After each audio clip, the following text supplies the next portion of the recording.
Hello friends, welcome to my YouTube channel. आपका स्वागत है मेरे इस यूट्यूब चैनल में। आज मैं आपसे डिस्कशन करने जा रहा हूँ कि एग्ज़ाम में जो टाइम कैसे मैनेज करना है और कौन से सेक्शन को पहले सेलेक्ट करना है, कौन से सेक्शन को बाद में देखना है।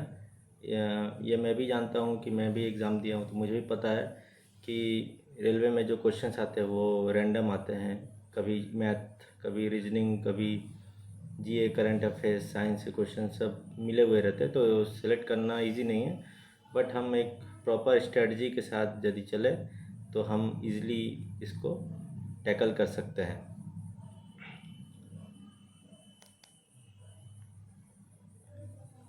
तो मैं ये आपसे डिस्कस कर रहा हूँ कि कैसे अलग अलग रेलवे के जो एग्ज़ाम्स है उसको कैसे हम अच्छे से प्रिपेयर हो सकते हैं एग्ज़ाम से पहले। और जैसे कि आप पीवाईक्यू लगाते हैं और मॉक टेस्ट लगाते हैं, ऑनलाइन हो या ऑफलाइन हो, तो उसमें कई बार आप लिमिटेड टाइम में आप क्वेश्चंस बना लेते हैं। बट एग्ज़ाम टाइम में कई बार देखा गया है कि लोग 100 क्वेश्चंस अटेम्प्ट नहीं कर पाते हैं। वो 80, 85 तक, 90 तक जा सकते हैं, उसके बाद पूरा अटेम्प्ट भी नहीं कर पाते हैं। तो कई बार होता है कि एक प्रॉपर प्लानिंग और टाइम मैनेजमेंट काफ़ी इम्पोर्टेंट होता है एग्ज़ाम में।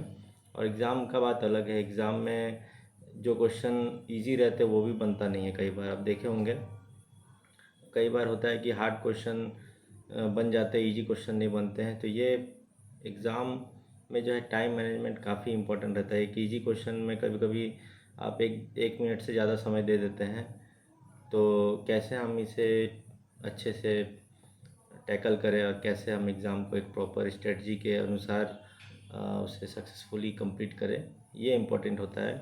प्लस कई बार होता है कि स्टूडेंट्स 100 क्वेश्चन तक जा ही नहीं पाते हैं। 90 तक उनका टाइम लिमिट ख़त्म हो जाता है और वो फिर ऑटोमेटिक सबमिट ले लेता है। तो 100 क्वेश्चन तक जाना बहुत ज़रूरी है फ्रेंड्स। 100 क्वेश्चन में क्या होता है कि लास्ट के दो तीन क्वेश्चंस डीआई एंड इंटरप्रेशन के रहते हैं। तो डीआई के जो क्वेश्चंस रहते हैं वो काफ़ी इजी रहते हैं, जो कि आप मुश्किल से 20, 25 या 30 सेकंड में कंप्लीट कर सकते हैं एक एक क्वेश्चन। तो वहाँ तक स्टूडेंट पहुँच नहीं पाते हैं और उनका जो है इजी क्वेश्चन छूट जाता है। कई बार क्या होता है कि पीछे में 95 to 100 के बीच जो 5-6 क्वेश्चन रहते हैं उसमें कई बार साइंस के क्वेश्चन ऐड रहते हैं, या कोई रीजनिंग या मैथमेटिक्स का इजी क्वेश्चन रहता है, जैसे कि मीन मीडियन मोड। ये सब इजी क्वेश्चन से फॉर्मूला बेस्ट, तो ये सब लास्ट में रहते हैं। तो कई बार स्टूडेंट 90-85 तक अटैम्प्ट करते हैं, लास्ट के 2-3 मिनट बचता है एंड फिर वो कर नहीं पाते हैं, जो कि एक काफ़ी भारी मिस्टेक है देखा जाए तो स्टूडेंट्स के पॉइंट ऑफ व्यू से। क्योंकि जहाँ से उनको 3-4 मार्क्स इजी मिल जाते हैं 100% कन्फर्म के साथ, वो उनसे छूट जाता है, जिससे 2-3 मार्क्स भी एग्ज़ाम में काफ़ी मैटर करता है। आपको पता है कट ऑफ 0.12 से बहुत लोग कट ऑफ क्लियर नहीं कर पाते हैं। तो एक एक मार्क्स काफ़ी इम्पोर्टेंट है फ्रेंड्स, और 2-3 मार्क्स तो बहुत ही ज़्यादा इम्पोर्टेंट है, जो कि आपका फाइनल कट ऑफ और मेरिट लिस्ट में काफ़ी इम्पोर्टेंट रोल प्ले करता है। आपको पता है सिर्फ एग्ज़ाम को क्लियर करना मेन मेन चीज़ नहीं होता है। एग्ज़ाम को अच्छे नंबर से क्लियर करना ये मेन चीज़ होता है। क्योंकि कट ऑफ मान लीजिए आपका 70 है एंड आप 72, 73 लाए, तो ये इम्पोर्टेंट नहीं है। क्योंकि मेरिट लिस्ट जब बनता है तो 2-3 नंबर एक्स्ट्रा ही बनता है, उससे ज़्यादा ही बनता है। तो इसीलिए 2-3 नंबर भी काफ़ी इम्पोर्टेंट है। तो आप कोशिश कीजिए कि ज़्यादा से ज़्यादा आप नंबर गेन कर सके एग्ज़ाम में। तो वो तभी हो सकता है जब आप 100 क्वेश्चन तक पहुँचेंगे। ठीक है। हाँ, मैं ये नहीं बोल रहा हूँ कि अटैम्प्ट 100 क्वेश्चन करना है। अटैम्प्ट आप 70 कीजिए, 75 कीजिए, 80 कीजिए, 90 कीजिए, बट 100 क्वेश्चंस तक जाना काफ़ी ज़रूरी है। तो चलिए हम ज़्यादा वीडियो को लंबा नहीं करते हैं, स्टार्ट करते हैं। आज का वीडियो टाइम स्ट्रेटजी के ऊपर है कि अलग अलग एग्ज़ाम्स रेलवे के जो होते हैं, अलग अलग सेक्शंस होते हैं, उसे हम कैसे टाइम के अनुसार पूरा कर सकें। ठीक है। तो आप पहला एग्ज़ाम मैं लेता हूँ ग्रुप डी का। ठीक है। तो ग्रुप डी में जो है 4 सेक्शंस, जो कि GS, general science, mathematics, reasoning, general awareness and current affairs, ये 4 सेक्शन है।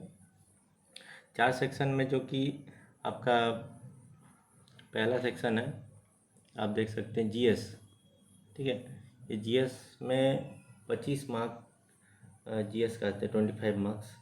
और मैथमेटिक्स में भी सेम है आपका 25 मार्क्स। और आपका रीजनिंग में भी 30 मार्क्स है। And GA and CA current affairs में भी आपका 20 मार्क्स है, टोटल 100 मार्क्स। तो इसमें हम डिस्कस करते हैं पहले कि जीएस जो कि जनरल साइंस 25 क्वेश्चन है। तो हार्डली फ्रेंड्स, यदि आप अच्छे से प्रिपरेशन किए हैं, मैंने अपना जो सेकंड वीडियो बनाया था बुक्स के ऊपर, वो यदि आपने देखा होगा तो आपको पता होगा कि उसमें मैंने डिस्कशन किया था कि जनरल साइंस जो कि एनसीईआरटी को आप पूरी अच्छे से पढ़ लीजिए, जितना बार हो सके, 5 6 7 बार, जितना बार हो सके इतना बार उसको स्टडी कीजिए कि उसका एक एक लाइन से जो भी क्वेश्चंस बन सकते हैं वो सब आप बना सकें। ऐसे आप उसे स्टडी कीजिए, ठीक है।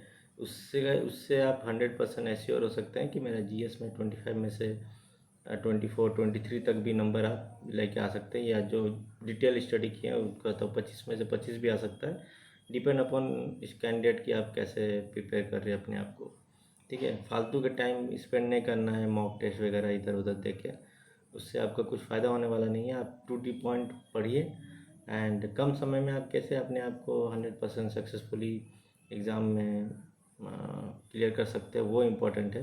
10 घंटा पढ़ना इम्पोर्टेंट नहीं है, यदि आप 2 घंटे भी पढ़ते हैं मन लगा के तो आप क्लियर कर सकते हैं, ठीक है। तो जीएस में मैं बात कर रहा था 25 मार्क्स फॉर 25 क्वेश्चंस।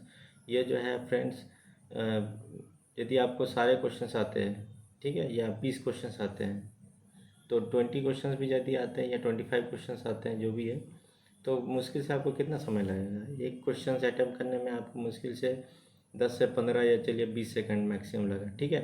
तो 20 सेकंड लगा तो 20 इंटू 25 क्वेश्चन कीजिएगा, तो हार्डली आप इन 25 क्वेश्चंस को मैक्सिमम 10 मिनट के अंदर ख़त्म कर सकते हैं, ठीक है। मैक्सिमम 10 मिनट, उससे ज़्यादा आपको नहीं लगना चाहिए। उससे ज़्यादा लग रहा तो डेट मीन्स आपको कन्फ्यूजन है क्वेश्चन में, या तो आपके आंसर में कन्फ्यूज़न है कि ये 50-50 है कि ये ऑप्शन होगा या सेकंड ऑप्शन होगा, जो भी है। यदि आपको पता है तो डायरेक्ट उसको टिक मार करके आप सेकंड क्वेश्चन की तरफ जा सकते हैं, ठीक है। तो यदि हम मानते हैं इसको कि 25 क्वेश्चन है, 25 में से आप यदि इसे 10 मिनट देते हैं एग्जाम्पल, ठीक है, 10 मिनट्स देते हैं, तो 10 मिनट्स में आप 25 क्वेश्चंस कर लेते हैं, तो आपके यहाँ पर 90 मिनट्स का टाइम है, टोटल टाइम देता है 90 मिनट्स। तो इसमें क्या है कि बाकी जो आपका क्वेश्चंस है वो काफ़ी इजी बन जाता है। इजी मतलब टाइम सेव हो जाता है, ठीक है। आप 80 मिनट में बाकी के 75 क्वेश्चंस करने हैं, ठीक है, जो कि आप अब टाइम आपके पास एक्स्ट्रा हो गया। अच्छा, टाइम एक्स्ट्रा बचाने का और एक उपाय है कि यहाँ पर जो आप देख सकते हैं करंट अफेयर्स है, ठीक है। यहाँ पर आप एक मिनट, यहाँ पर जो आप करंट अफेयर्स दिख रहे हैं,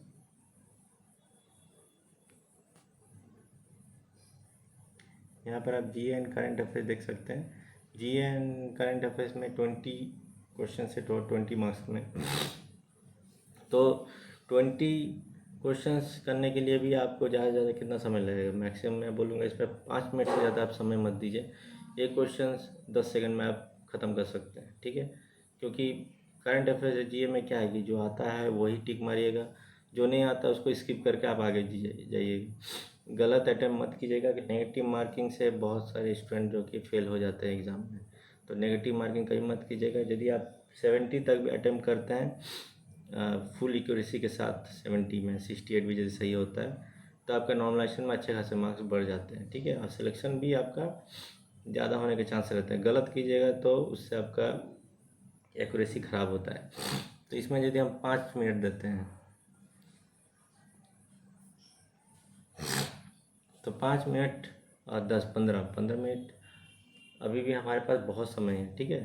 तो ये जो समय बच रहा है, सेविंग हो रहा है, इसमें आप मैथमेटिक्स और रीजनिंग, ये 2 टॉपिक को आप क्लियर कीजिए, ठीक है। इसमें क्या है कि मैथमेटिक्स में हो सकता है कि आपको कोई ट्रिक आप भूल गए हैं या आपसे ट्रिक से क्वेश्चन सॉल्व नहीं हो रहा है, तो बेसिक के हिसाब से अपना क्वेश्चंस को अटेम्प्ट कर सकते हैं। ठीक है, तो मैथ को सॉल्व करने का दो ही तरीका है, या तो बेसिक या तो कोई ट्रिक से यदि आप सॉल्व कर रहे हैं तो उससे आपको कम समय में हो जाता है। लेकिन एग्ज़ाम में प्रेशर ज़्यादा होता है और एग्ज़ाम में आप कभी काफ़ी बार फंस जाते हैं स्टूडेंट्स कि एक ही क्वेश्चंस पे आप 2 से 3 मिनट दे देते हैं, कई बार ऐसा होता है। ठीक है, क्योंकि एग्ज़ाम में भी आप डिफ़िकल्टी लेवल धीरे धीरे इंक्रीज हो रहा है। पहले ऐसा नहीं है कि वन लाइनर क्वेश्चंस आ गया एंड आप बिना सॉल्व किए ही मुंह से बना दिए। ठीक है, ऐसा नहीं हो रहा है अभी। तो आप क्वेश्चंस के पैटर्न भी देख रहे हैं कि डेली चेंज हो रहा है, हर एग्ज़ाम में चेंज हो रहा है। तो उस हिसाब से देखते हुए यदि आपसे ट्रिक से नहीं बन रहा है कोई क्वेश्चन मैथ में, तो आप उसे बाय बेसिक बना सकते हैं। तो बेसिक में बनाने से यदि मान लीजिए आप 3 से 4 मिनट एक्स्ट्रा लग भी गए तो कोई उसका इफेक्ट नहीं होगा एग्ज़ाम में, क्योंकि यदि आप टाइम सेव करते हैं बाकी क्वेश्चंस में जैसे GS and general awareness and current affairs में, तो वो जो टाइम आपने सेव किया है वो आप मैथमेटिक्स एंड रीजनिंग में दे। रीजनिंग में भी जैसे कि आपको पता है कि जैसे कि आप सीटिंग अरेंजमेंट है, ठीक है, सीटिंग अरेंजमेंट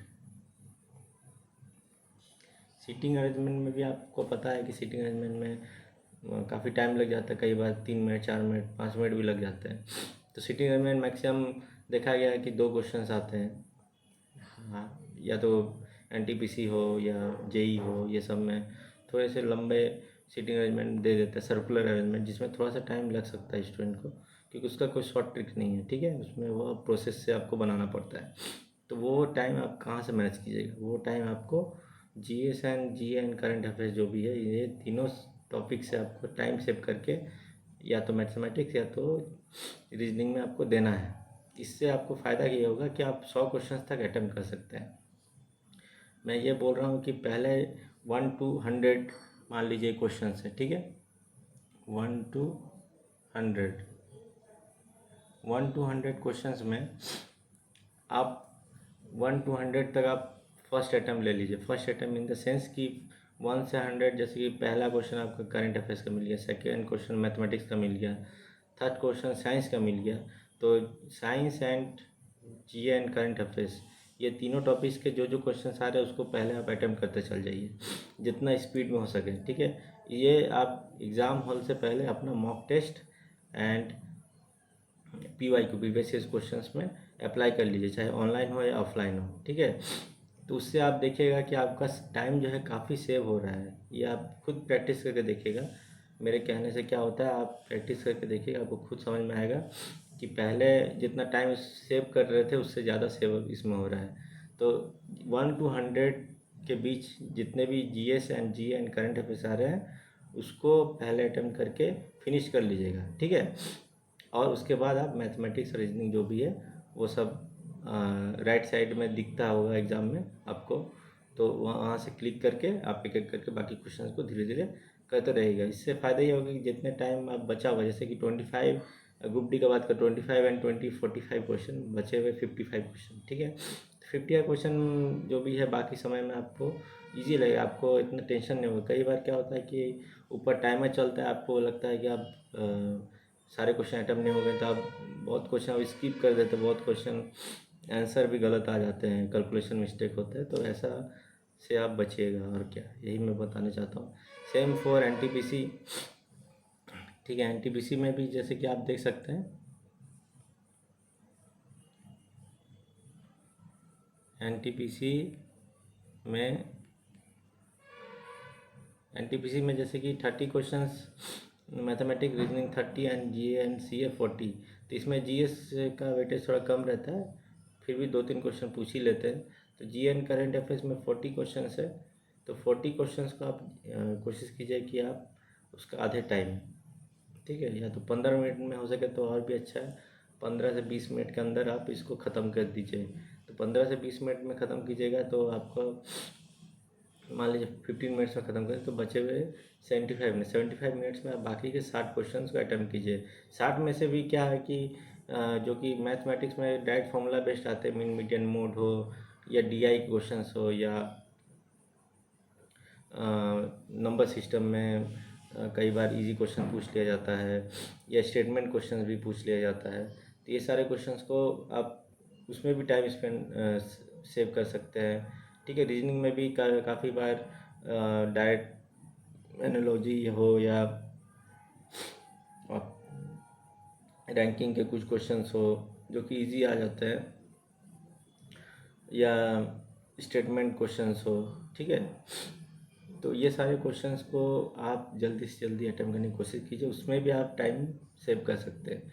तो जो टाइम सेव हो रहा है वो आप रीजनिंग के जो सीटिंग अरेंजमेंट हो गया, रैंकिंग हो गया, ठीक है, ब्लड रिलेशन के कई बार स्टूडेंट फंस जाते हैं आजकल। ब्लड रिलेशन में भी थोड़ा सा ट्रिकी क्वेश्चन पूछ दिया जाता है, तो उसमें आप समय दे सकते हैं। मैथमेटिक्स में SICI या प्रॉफिट एंड लॉस, हाँ, ये सब में कई बार स्टूडेंट फंस जाते हैं, टाइम ज़्यादा दे देते हैं। तो वो टाइम ज़्यादा देते हैं, तो यदि आप बाकी सेक्शन में कम समय में आप कर लेते हैं तो उसमें आप टाइम ज़्यादा भी लग जाए तो कोई फ़र्क नहीं पड़ता है।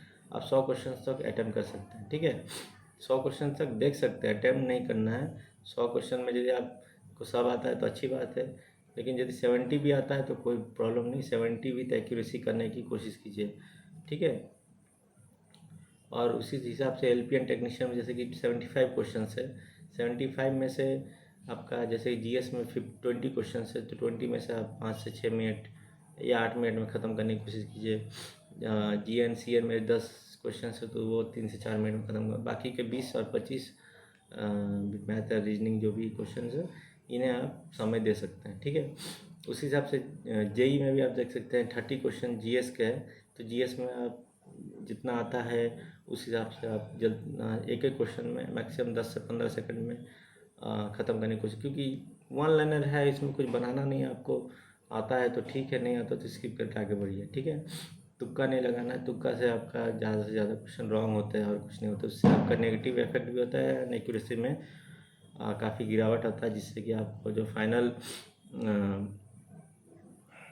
नॉर्मलाइजेशन होता है उसमें देखा जाएगा कि बहुत लोगों का ज़्यादा मार्क्स बढ़ता है। तो ये फ़र्क होता है एक्यूरेसी में, एक्यूरेसी अच्छा है तो आपके ज़्यादा नंबर पड़ेंगे। ठीक है, तो इसी हिसाब से ये चारों एग्ज़ाम आप देख सकते हैं, group D, NTPC, LP technician और JEE, ये 4 मेन एग्ज़ाम में लिया हूँ। बाकी एग्ज़ाम्स को मैंने कंसिडर नहीं किया अभी। तो ये चारों एग्ज़ाम में मैंने आपको बताया कि कैसे GS और GNCA से आप अपना टाइम सेव कर सकते हैं, और उस टाइम सेव करके आप मैथमेटिक्स और रीजनिंग में उसको दे सकते हैं। यदि मैथ के या रीजनिंग में आपको समय लग रहा है तो उससे टाइम सेव कर सकते हैं। मैथ में यदि आप कहीं क्वेश्चन में फंस गए हैं तो बेसिक अप्लाई करके, बेसिक में क्या होगा, थोड़ा टाइम ज़्यादा लगता है। ठीक है, तो बेसिक अप्लाई करके आप कर सकते हैं। ये तभी हो सकता है पॉसिबल जब आपके पास समय हो, समय नहीं है तो फिर बेसिक अप्लाई करके कोई फ़ायदा नहीं है। यदि समय ज़्यादा है तो फिर आप अप्लाई कर सकते हैं, और बेसिक से फिर आप अपना आंसर भी ला सकते हैं। तो मेरा ये वीडियो बनाने का मेन मोटिव यही था कि आप एग्ज़ाम में बहुत लोग फंस जाते हैं। बहुत लोग मैंने देखा है कि लास्ट के 10 क्वेश्चन अटैम्प्ट नहीं कर पाते, लास्ट के 20 क्वेश्चन अटैम्प्ट नहीं कर पाते। आज जब वो अपना आंसर शीट देखते हैं तो देखते हैं कि लास्ट के 10-20 क्वेश्चन तो काफ़ी इजी थे, वन बेस्ड मतलब फॉर्मूला बेस्ड क्वेश्चन थे, या रीजनिंग भी काफ़ी सिंपल था।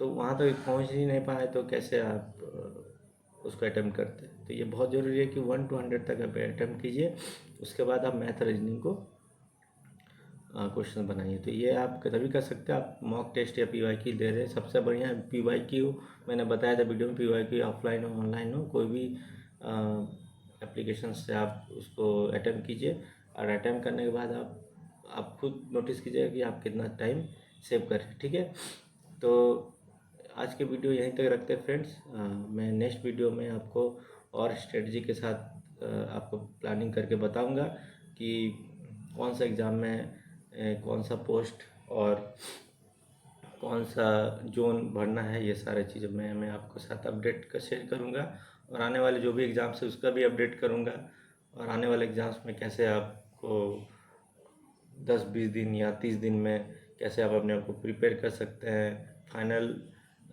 मेरिट में लाने के लिए क्या क्या करना चाहिए, और कौन से टॉपिक को आप छोड़ सकते हैं, कौन से टॉपिक को आपको बनाना चाहिए, ये सारे चीज़ मैं डिस्कशन करूँगा। और साथ ही साथ मैं ये भी डिस्कशन करूँगा कि जो स्टूडेंट 2-3 साल से प्रिपरेशन कर रहे हैं उनके लिए तो चलो समझ में आता है, लेकिन जो स्टूडेंट्स बिगिनर हैं या अभी जस्ट स्टार्ट किए हैं, वो एग्ज़ाम फिलअप कर दिए हैं, बट अभी उनको समझ में नहीं आ रहा है कि क्या करना है।